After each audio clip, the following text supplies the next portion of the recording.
Hey y'all, it's Care, and I have another weird video for you guys today. This video, which I'm sure you've seen the thumbnail, you've seen the title, it's going to be in the same vein as my recent weird book recommendations video, which I'll have linked in the cards if you enjoyed this video and then want to go check that one out, feel free to do so. But this is just going to be all about 5 very specific tropes and plot lines in books that I love. And like, if I hear that this is going to be the base of a story, I'm totally in. Bless you, buddy. I'm gonna start off with one of the most popular plot lines in communities of thriller fans. I'm not saying that right, but basically it is when a woman witnesses something truly horrible, and then when she tries to tell either authorities or friends or family about it, she is deemed an unreliable witness because of either a drug or alcohol problem, mental health problems, things like that. She is not a credible witness, and then because of that, she doesn't know what to believe. People around her don't know what to believe. You know, that really specific trope that seems to come up more than you'd think it would. The book recommendations I have for this trope are, first of all, The Girl on the Train, which is my favorite of this kind of similar feel. I loved that book. But also I have The Woman in Cabin 10, which is not my favorite. I'm not a huge Ruth Ware fan, but I do appreciate her writing style. And then also The Woman in the Window by A.J. Finn, which was one of my favorite books of 2019. All of these books have that same basic plot point of we don't know who to believe here. And I think it's really interesting. I think it's really fun. So I wanted to get that one out of the way first, just so you get the idea of what this video is going to be all about. So now I'm going to go ahead and talk about just about my all-time favorite trope, and that is women starting unnecessary but juicy drama that slowly begins to snowball out of control into very important drama. Basically, a lot of the time someone new will move to town, it's an outsider, and then the women in the town begin to speculate wildly, and then things get out of control. I love this. I know it's most commonly used in like women's fiction, a lot of times in literary fiction as well, but I think it fits so nicely into thrillers too. The first recommendation is The Night the Lights Went Out, which I mentioned maybe in my mid-year freakout tag video, of this just being such a breath of fresh air, of it being this really nice mix between women's fiction, literary fiction, and like a mystery thriller. But yeah, it's just things begin to snowball out of control and you can see it coming, and like you get that pit in the bottom of your stomach that you can't do anything to stop it. It does this so well. Karen White is a wonderful author, and I'm really excited to read more from Karen White this year. The other 2 books I'm going to recommend are very hyped up here on booktube. I don't know what other word I could use, but Little Fires Everywhere by Celeste Ng and Big Little Lies by Leanne Moriarty. These are both other perfect examples of, ooh, someone new is here, let's stir some stuff up, and then things do get stirred up and it's wonderful. They're both really good examples here. Let's keep going. Next is one that I really need more examples for. So if you listen up and you think of something that matches this, please let me know in the comments, because I want to read more books like this. But it's when there is a family tragedy, like something really bad happens, usually a death, and an entire extended family is called back into one spot and then have to like all be together. They're forced in like either close quarters. That's Lenny, he wanted to sit in my lap. But just things like that. So I've got 2 examples here that actually kind of remind me of each other just a little bit. The Nest by Cynthia Dupree Sweeney and This Is Where I Leave You by Jonathan Tropper. This Is Where I Leave You is one of my all-time favorite books. It's really funny, but yet it's really darkly funny and very witty. This one is just weird.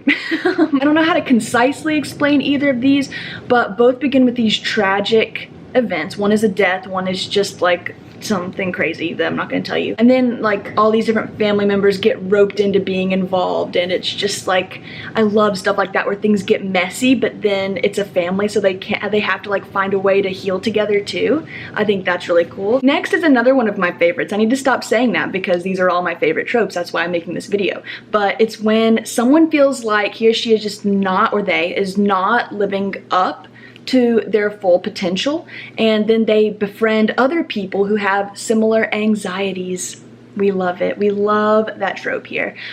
So I've got 4 books I want to talk about here, and each, how do I say this? There are 2 different tones within these 4, and then I've got 2 books for each of the tones.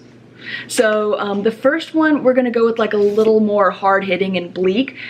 Can't go a video without mentioning A Little Life. This is a perfect example of that, about 4 friends who just really understand each other on a deeper level. On the surface, they seem to not have anything in common, but underneath, they just have so many anxieties about like identity, and this book explores so much really fast. This book, as I'm sure most of these do, have a ton of trigger warnings. This has trigger warnings for like abuse and self-harm. Those are like the biggest ones for me for this book, but I'm also going to like include things in the description about trigger and content warnings from now on. It deals with so much, but one of my favorite things this book deals with is identity, and I feel like a lot of times that is lost when people discuss A Little Life. They just want to talk about all of the trauma, and yeah, I think that there are really nuanced identities in this book. I think the characters are just the most perfectly real people I've ever read about, and I'm gonna stop talking about it now because I want to talk about Sunset Park by Paul Auster.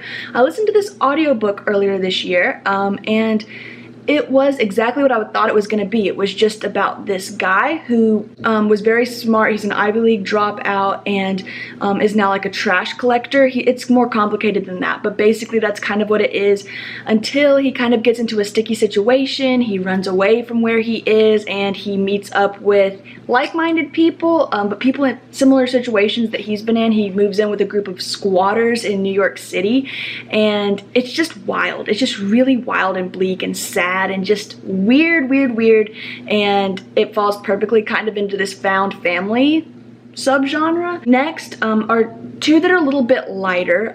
Radio Silence by Alice Oseman, which is still hard-hitting. It is contemporary YA, so when I say lighter, it's just not like a hard-hitting adult novel. It's young adult, but it still deals with really powerful themes of identity and friendship that I love. And then most recently I've read Get a Life, Chloe Brown. Can you see that? By Talia Hibbert, about 2 people who feel like they are not doing what they saw themselves doing even like 5 years previously, and so they have this really healthy friendship, and then it's like a will they won't they with their romance, and they just boost each other up and they support each other. And yeah, we kind of went the entire spectrum of like dark to light on that genre, but yeah. And lastly, the 5th trope that I'm gonna mention is a person takes a job. This sounds too good to be true, only to find out, yeah, it is too good to be true, because things start going horribly wrong.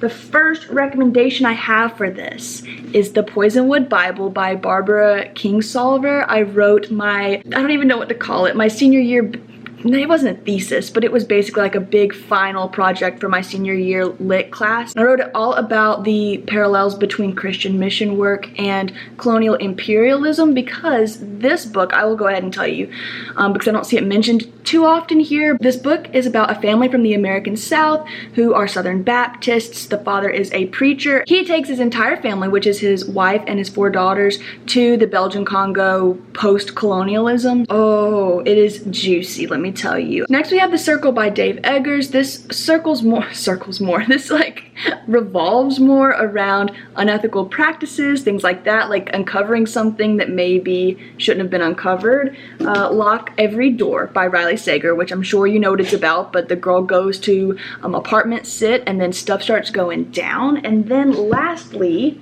The Haunting of Hill House, which I really just wanted to mention because the book is so different from the show, and the book is actually about a like ragtag team of paranormal investigators who come together, who had like never met before, but they all meet up at Hill House and begin a summer of paranormal investigations, which is not like the show at all. The show is much more intense, and I will say, like, I love Shirley Jackson and I love a lot of her short stories, but like it's just really hard to compare it to the Netflix series, because that show is one of my all-time favorite shows. It was just so well done and so, I won't even say creepy, it was actually scary, and I have a really high like horror tolerance. So this kind of fits into the trope, even though they were kind of asking for paranormal activity in this book in going to the house to do that. But I'll just say things don't go as planned. All right, I actually got through that a lot faster than I thought I was going to. So if you have any recommendations of books that fall into any of these categories and I didn't mention them, please let me know in the comments.